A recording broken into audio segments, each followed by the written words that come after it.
Olá, pessoal! Hoje eu quero falar sobre um tema que influencia a vida de todo mundo que usa computador, celular, internet, enfim, mas que quase nunca é explicado de forma clara: o comportamento humano por trás da segurança digital. A gente costuma pensar que segurança é só tecnologia, que é antivírus, é firewall, é sistema, é software. Mas a verdade é que por trás disso tudo existem pessoas. Pessoas que decidem quando avisar os outros sobre um risco, pessoas que escolhem compartilhar ou guardar informações, pessoas que sentem medo de serem julgadas, pessoas que ficam inseguras sobre o que dizer e pessoas que confiam ou deixam de confiar uma nas outras. O estudo que eu vou explicar nesse vídeo é o do artigo To Share or Not to Share, a Behavioral Perspective on Non-Participation on Secure Information Sharing, do Alian Memord, do Marcos Matias, Kevin Ungenin e do Maximilian Palmier. Ele mergulha justamente nisso, o lado humano da segurança da informação, que é algo que quase ninguém discute. Ele tenta entender por que algumas pessoas compartilham informações importantes sobre ameaças e ataques, enquanto outras simplesmente não compartilham, mesmo sabendo que isso poderia ajudar o grupo todo. Nesse vídeo, vamos entender o que é esse tal de Secure Information Sharing, por que ele é essencial para a segurança digital no mundo inteiro, quais são as dificuldades, o que as pessoas realmente sentem e pensam quando decidem compartilhar algo e o que os pesquisadores descobriram ao estudar profissionais reais que vivem isso no dia a dia. E por que isso importa para você? Porque segurança digital não é só algo técnico, é algo que está diretamente relacionado à confiança, à colaboração entre pessoas, à cultura de trabalho, ao jeito humano de reagir a riscos. E quanto melhor a gente entende isso, mais preparado a gente fica para viver num mundo cada vez mais conectado. Antes da gente mergulhar no comportamento humano, eu preciso explicar com muita calma o que é o SIS, o Secure Information Sharing. Eu sei que o nome parece meio grande, meio técnico, mas a ideia é muito mais simples do que parece. Imagina o seguinte cenário: uma empresa percebe um ataque diferente no sistema. Pode ser uma tentativa de invasão, um vírus que ninguém viu ainda, um e-mail muito convincente tentando enganar funcionários, uma falha que apareceu do nada, enfim, isso acontece todos os dias no mundo inteiro. Agora pensa, essa empresa pode simplesmente apagar o fogo dentro de casa e seguir a vida, ou ela pode avisar outras empresas para que elas se protejam também. É basicamente isso que o SIS faz. Cria uma rede onde profissionais de segurança trocam informações entre si para proteger uns aos outros. É como um grupo de WhatsApp gigante, só que muito mais organizado, técnico e seguro. E o que se compartilha nesse grupo? Muita coisa.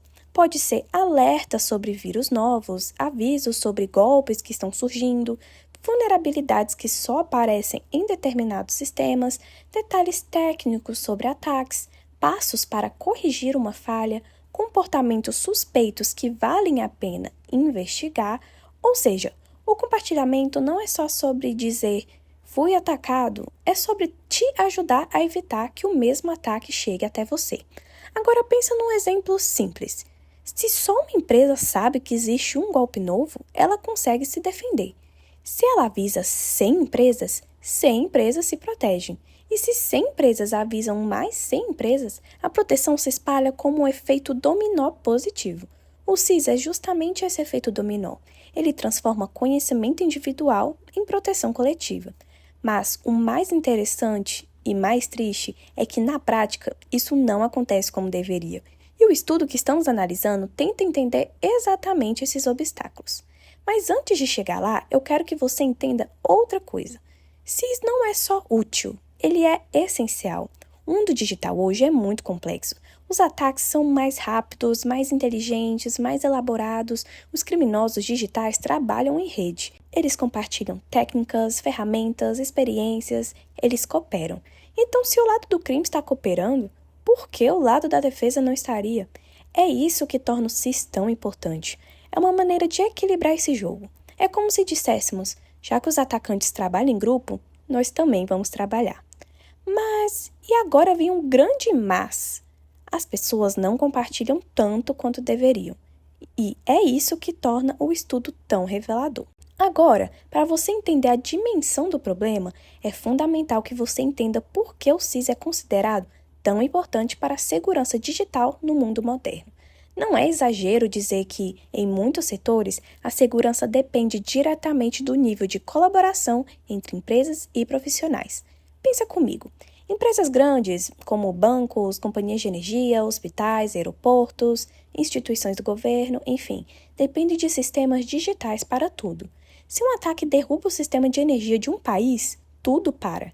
Hospitais ficam sem equipamento, o trânsito vira caos, comunicações caem. E isso não é ficção, isso já aconteceu em vários lugares do mundo. Agora imagina que, antes desses ataques grandes acontecer, uma empresa menor descobriu que algo suspeito estava rodando no sistema. Se ela tivesse avisado outras empresas, talvez o ataque grande tivesse sido evitado. Talvez o impacto tivesse sido menor. Talvez o problema nem chegasse a ocorrer. E é por isso que pesquisadores dizem que o SIS melhora a resiliência dos setores. Resiliência é aquela capacidade de se recuperar rápido, de se defender melhor, de se adaptar ao risco. É uma palavra bonita para dizer que a empresa aguenta o tranco. Quando informações circulam, a defesa fica mais forte, e quando cada empresa aprende só com os próprios erros, a defesa fica fraca. Além disso, SIS reduz custos. Investigar um ataque, desenvolver uma solução, testar correções, tudo isso custa muito dinheiro. Se uma empresa compartilha seu aprendizado, outras empresas economizam tempo, dinheiro e esforço. E tem uma camada social nisso tudo. Segurança digital não protege só empresas, protege pessoas, famílias, hospitais e o acesso a serviços básicos. Por isso, quando você pensa no SIS, não pense só em empresas grandes ajudando outras empresas grandes.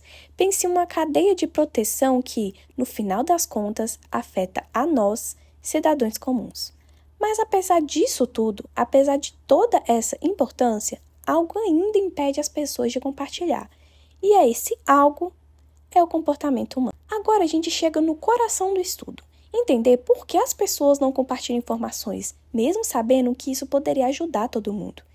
E isso é fascinante, porque mostra que o problema não é falta de tecnologia, nem falta de plataforma, nem falta de leis. O problema é aquilo que a gente carrega dentro da cabeça. Nossos medos, nossas percepções, nossa confiança, nossa falta de confiança, nossa sensação de esforço, de justiça, de troca e de risco. O estudo separa tudo isso em fatores, e eu vou explicar cada um com bastante cuidado. O primeiro é a atitude. A atitude é basicamente o que a pessoa pensa sobre o ato de compartilhar. Se ela acredita que compartilhar faz bem, que isso tem impacto positivo, que ajuda o grupo, ela tende a participar mais. Mas se ela acha que isso não resolve nada, ela para. Essa atitude vem da experiência pessoal. Se ela já compartilhou antes e viu resultados positivos, ela se sente motivada. Mas se ela compartilhou e ninguém ligou, ela se fecha. É igual em círculos de amizade. Se você contar algo importante para alguém e essa pessoa te escuta, te apoia e te ajuda, você continua contando. Se ela ignora, você para. A segunda é a reciprocidade. Aqui entramos numa parte muito humana. As pessoas querem trocas justas. Eu ajudo você e você me ajuda também. Existem dois tipos de reciprocidade: social, que é a troca de informação útil, e financeira, reputacional, que é ganhar algo profissionalmente por isso. Se a pessoa sente que está doando muita informação, mas não recebe nada em troca, ela sente injustiça. E injustiça quebra completamente a vontade de continuar. A terceira é o esforço. Esse fator, segundo o estudo, é um dos mais pesados. Se o processo de compartilhar é trabalhoso, burocrático, lento, complicado, desorganizado, a pessoa simplesmente não compartilha. Ela pode até acreditar que isso é importante, pode confiar, pode gostar do grupo, mas se o processo é difícil, ela vai evitar. É igual à academia, você pode até achar a academia importante, pode confiar que os exercícios são bons, pode querer melhorar sua saúde, mas se o caminho até lá é difícil, cansativo, cheio de obstáculos, você desanima. O SIS é igual, e isso aparece muito forte nos resultados. A quarta é a reputação. Isso foi uma surpresa. Normalmente, em qualquer ambiente profissional, as pessoas compartilham informações para parecerem competentes, inteligentes, importantes. Mas nesse estudo específico, a reputação não teve impacto significativo. Ou seja, as pessoas não estão preocupadas em aparecer, elas estão preocupadas com segurança. E isso é bem interessante. A quinta é a confiança. Confiança é o pilar central. Quando existe confiança, tudo flui. Quando não existe, tudo trava. Se eu confio que você vai usar a minha informação do jeito certo, que você não vai se aproveitar dela, que você não vai me fazer parecer incompetente, que você não vai repassar para quem não deve, eu vou compartilhar. Se eu não confio, eu fico em silêncio. E isso acontece demais. Esses fatores explicam por que, mesmo em ambientes cheios de profissionais qualificados, o SIS não funciona tão bem quanto deveria. O problema é humano. Agora vamos entender como os pesquisadores estudaram tudo isso na vida real. Eles não ficaram só na teoria, eles foram atrás de profissionais de verdade que trabalham com segurança na prática. O grupo estudado se chama Melanie-Net, que é um Isaac suíço, formado por profissionais que cuidam da segurança de setores essenciais. Essas pessoas são responsáveis por proteger sistemas críticos do país. Eles não podem cometer erros, eles não podem brincar com informações. E justamente por isso é o ambiente perfeito para entender como as pessoas realmente se importam em relação ao compartilhamento. Os pesquisadores enviaram um questionário super detalhado, com perguntas que tentavam medir confiança, quantidade de esforço, percepção de troca, motivação profissional, atitude perante o grupo, frequência de participação e intensidade das reações quando alguém compartilha. Eles perguntaram, por exemplo, você acha que os outros contribuem tanto quanto você? Você sente que compartilhar traz algum benefício para você? Você confia nas informações recebidas? Compartilhar exige muito tempo e energia? Você participa ativamente ou só responde? A partir dessas respostas, eles montaram modelos estatísticos que mediam o impacto de cada fator. E esses modelos são muito bons para revelar aquilo que não é óbvio, porque muitas vezes a gente acha que sabe as causas, mas só quando mede é que descobre o que realmente pensa. E o que eles descobriram foi muito interessante e muitas vezes surpreendente. O estudo encontrou várias coisas importantes e eu vou explicar com calma para você. O primeiro é que a atitude influencia o comportamento reativo. Pessoas que acreditam que o compartilhamento é útil reagem mais quando outra pessoa compartilha algo. Ou seja, elas não necessariamente começam a conversa, mas elas respondem mais. A segunda é que a reciprocidade social é um dos fatores mais fortes. Se uma pessoa sente que recebe informação útil de volta, ela se mantém ativa. Esse senso de justiça mantém a motivação. A terceira é a reciprocidade financeira, ajuda, mas menos. Ela ajuda quando a pessoa vai compartilhar algo por iniciativa própria, mas não influencia tanto as reações. A quarta é que o esforço atrapalha demais. Quando o compartilhamento exige muito tempo, muita energia ou muito trabalho, a pessoa simplesmente para. Esse é o fator mais problemático. A quinta é que a reputação não muda nada. Isso é um resultado que surpreende muita gente. As pessoas não compartilham mais só para aparecer. O ambiente é sério demais para isso. E a sexta é que a confiança é fundamental. Sem confiança, tudo fica difícil. Com confiança, muitas barreiras desaparecem. E a sétima é que a confiança reduz a necessidade de recompensa.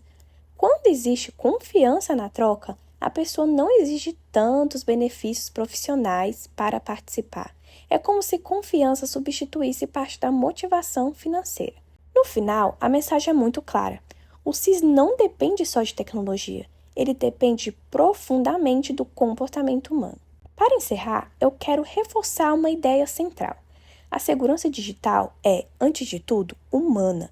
A tecnologia pode ser incrível, os sistemas podem ser avançados, as leis podem ser fortes, mas nada disso substitui a atitude, a confiança, o senso de justiça e a disposição das pessoas em colaborar uma com as outras.